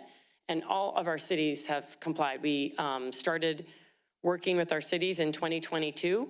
So for the last couple of years, we have been working with them. So they some of them took a little bit longer, but all of them are in compliance. And if they don't produce any, or there is a very small threshold, and I apologize, I don't remember off the top of my head, but if they don't produce a certain amount of organic waste per week, they can get a waiver. So there are businesses like a law firm perhaps, or maybe a hair salon that don't produce organic material, and they have applied for waivers, which we can grant. Do we track if there's escapes, like let's say restaurants that should be composting but not? Do we track that information? Yeah, so we do. Scavenger has a tracking sheet. I mean, they're familiar with all the accounts and all the businesses, so they would know, and we partner with them then to do some outreach and just explain that it is state law and they need to have a green bin and sort their materials. So sometimes it takes multiple calls, and people do get upset because it does cost money unless you can reduce your other bins. But we think ultimately there are a lot of benefits as well. As you recognize, there's a lot of benefits to composting. So I think maybe sometimes as a small business, you just might not see that right away. Okay, thank you. Yeah, you're welcome. Okay, we will now move to public comment. I do not see any speaker slips. We do have one hand raised on Zoom. It's former Mayor Ann Schneider, if you'd like to speak. Thank you, Mayor, and thank you for the presentation. And as you council know, but for the public, I do work in this field, have worked in this field for 40 years. Here's the issue. Right now, the city of Millbrae is being asked to spend about $29,000 to have someone else go out and find good, clean, quality compost. So this is likely, and Andrea would know, is it compost from clean food scraps and clean wood waste, meaning no formaldehyde in the wood and no multifamily dwelling mixed food waste, which is full of microplastics. So they're getting this really lovely compost, which all of us could use in our yards, but right now the county is saying we will use it with our agricultural sector. So we, the city of Millbrae, will be paying $29,000 to help us make our goals of purchasing enough organics. We'll be helping some other part of the county. And I'm guessing for this year that makes sense, especially with the grant from Cal Recycle. But I would encourage the city to be looking at the other partners, the other major landowners in Millbrae, SFO, SFPUC, PG&E, Caltrain, not so much BART, and the school districts to purchase compost here, especially that lovely compost that apparently the county has access to, which is different than the digestate that comes from our anaerobic digestion.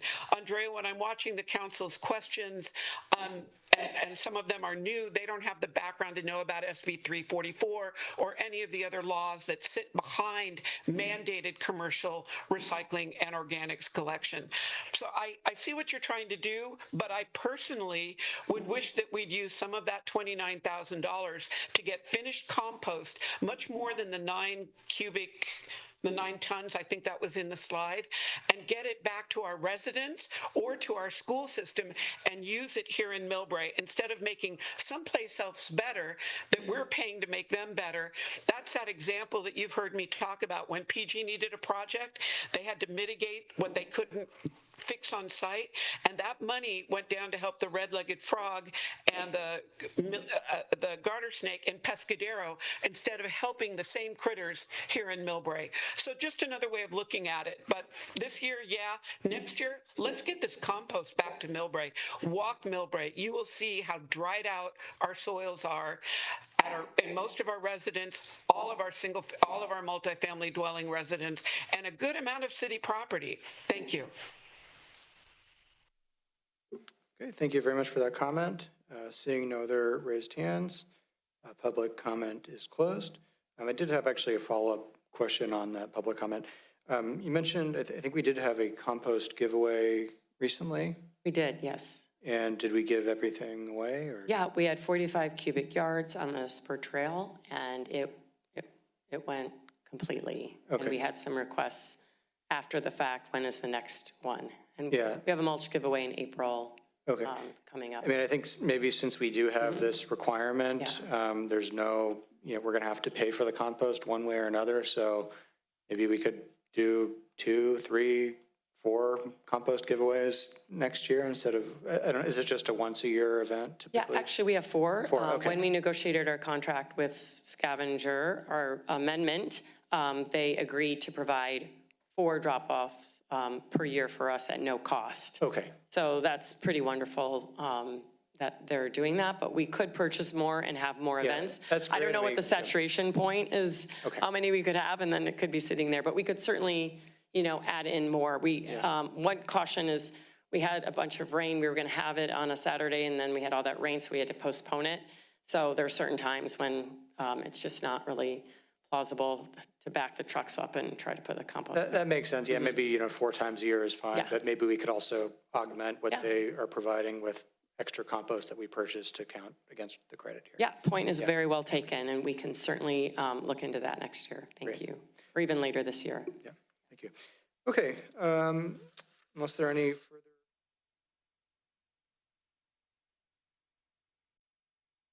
Approve?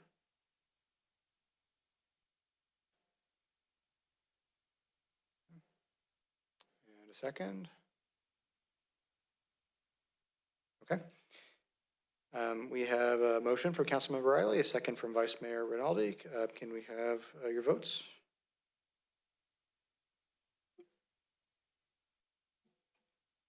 Item number 9 passed by a vote of 5-0. Okay, thank you very much for that. Thank you. We will now move on to council comments.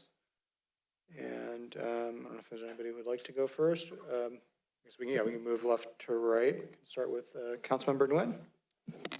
I just returned from the Cal City's mayors and council member session that was hosted every year. Quite interesting. I learned quite a bit from other council members. My takeaway from most of the cities that range from 5,000 to 100,000 was that they pretty much have the same issues. And I didn't ask pointed questions. It was just, what's the problems in your city? It's traffic, it's street conditions, and in some cases, street flooding, like similar ours if they live on a hill. But it's good to know that it's pretty common. It's not just all these other risks that we hear on the news. That could just be a thing on the news or social media. So some of the more detailed information that I ran into was a big part of the session was talking about social media and AI, which I found quite impressive being in the technology field. I was expecting just basic legislation or things around the city, but it's great to see that Cal Cities is presenting next steps in terms of how we're going to handle legislation for this new technology that is quite disruptive. So quite opening, in my opinion. Second up is my EDAC meeting. I attended the first EDAC meeting of the year, and there were some takeaways. One was, let me pull up my notes here. One was around the parking. The EDAC would like to see more involvement with the parking management that they haven't seen in the past. Those things I've just taking notes here. And another one is just business cards to be able to, for outreach. I think I talked to you about this, Tom, already, but it'd be great to have some form of flyers or communication so we could quickly hand it out at events versus just saying, trust us, go to the website. It just makes it far more effective for networking, especially in the business mixer. So those are some of the comments from EDAC. And finally, on my walks on District 4, particularly this week was, I think it was La Prenda. That's a very long street for District 4. The usual comments, street conditions. One thing big thing came up was the street flooding. And this actually was one of the comments from another person, Helen. They think the city is not doing enough in terms of street flooding. They even showed me videos where they can't even get out of the car because it's like 1 or even 1.5 feet up. Those are things, and I'm pretty sure there's going to be details, but what I'd like to see potentially is a greater transparency, so if we can't fix a problem, we can at least explain what that problem is. It seems like some of these people are in the dark about, and it just could be education and transparency, but those are things that I have noticed from my walks. So I got. Thank you. Okay, thank you very much. Councilmember Riley? Hi, I was attending the tree planning last Monday with Mayor and Vice Mayor. and manager, many of them. Was very nice day and planting all of those trees with those neighbors and the kids. We are very enjoy. So hope those events have more in the future.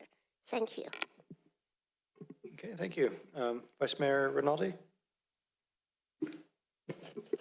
Yeah, I'll just do a real quick public service announcement. I think all the events that came up earlier underneath calendar events like the e-bike listening forum this weekend, as well as CERT membership enrollment, that's already been covered. So just a real quick PSA, and then I'd like to close that at the end. But the real quick PSA is that 1135 El Camino Real, we have a new Domino's pizza. They just had their grand opening today. So if you're looking for a quick fix and want to get some pizza, definitely patronize them. That's it. Thank you. Councilmember Fong? Oh, no comments, okay.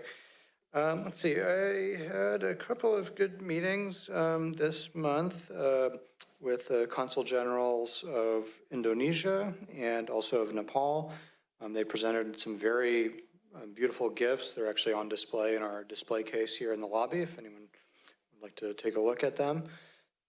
Made me think we need to kind of up our game here in Millbrae when we present reciprocal gifts. But, you know, these are consul generals that represent, you know, wide territories. I think the Consul General of Nepal represents, I think, 11 Western states, including Alaska, Hawaii, and other Western states. And he actually lives here in Millbrae.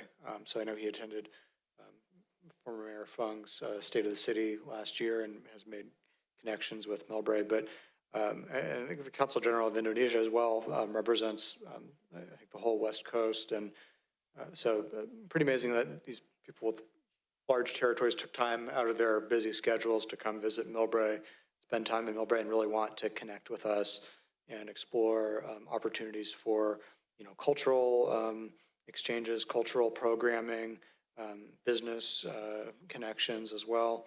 They're interested in the life science campuses that we have here open in Millbrae now, and ways to connect with their communities in Nepal and in Indonesia. I also met with Consul General Vela of Malta, who you all know. And actually, we are planning a visit next Friday from the Deputy Prime Minister of Malta. The details are still up in the air, but he's planning to visit Millbrae. I think he's just going to be in the area for one day. So I think we're planning something for late afternoon, early evening, next Friday. Details still to be determined, but it'll be a public event. The council, the Sister Cities Commission would be, and any members of the public would be invited to that. And then at the Sister Cities Commission meeting last night, I know there's also interest from the commission in, you know, there's the stone from most outside of City Hall. And I think this is something that Consul General Villa was interested in, and he's exploring this. But the commission is interested in, well, as perhaps building some type of a small, you know, pedestal to a column, pedestal to place it on. So that's something that they're looking into. They also are interested in engaging with Taichung, Taiwan, and they actually voted to recommend that to the council after it was recommended last year, and to include it in the work plan that will be coming forward to the council in the coming months. So hope to make some connections there, and as well as to reconnect with La Serena, Chile. That's all that I have. We were going to close the meeting in honor of Ron Pape, who passed away recently, the former owner of Pape's Meats, and Vice Mayor Rinaldi, I think, had a few words to say. Thanks, Mayor Hulleber. Over the weekend, I was able to attend Ron Pape's Celebration of Life service with City Manager Williams and a few other former electeds from Millbrae. And, you know, the Pape's family and Ron were just a pillar of this community. It was impossible to not grow up in Millbrae and encounter their generosity and their impact to the community. One comment was made at the Celebration of Life, which really rang true in our family. It's that the Pape family was there at every single holiday and special event. They were always on the dinner table right there with you. So, hearing that comment, very true. And then also growing up here, Ron was a longtime Millbrae Lion. Lions baseball, when I was growing up, you played for 4 teams. You had Millbrae Lumber, you had Pip Printing, you had Rob Baker's Garage, and then, of course, Pape's Meats. So the Pape family, I'm sorry for your loss.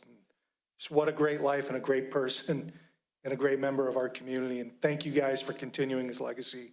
And if you haven't been to Pape's Meats, it's my next PSA for you. Go there. You're missing out. Go if you've never been. That's it. Thanks, everyone. Okay, thank you very much for those comments. So with that, we will be closing at 8:56 p.m. Have a good evening, everyone, and we will see you at the next meeting. Good night.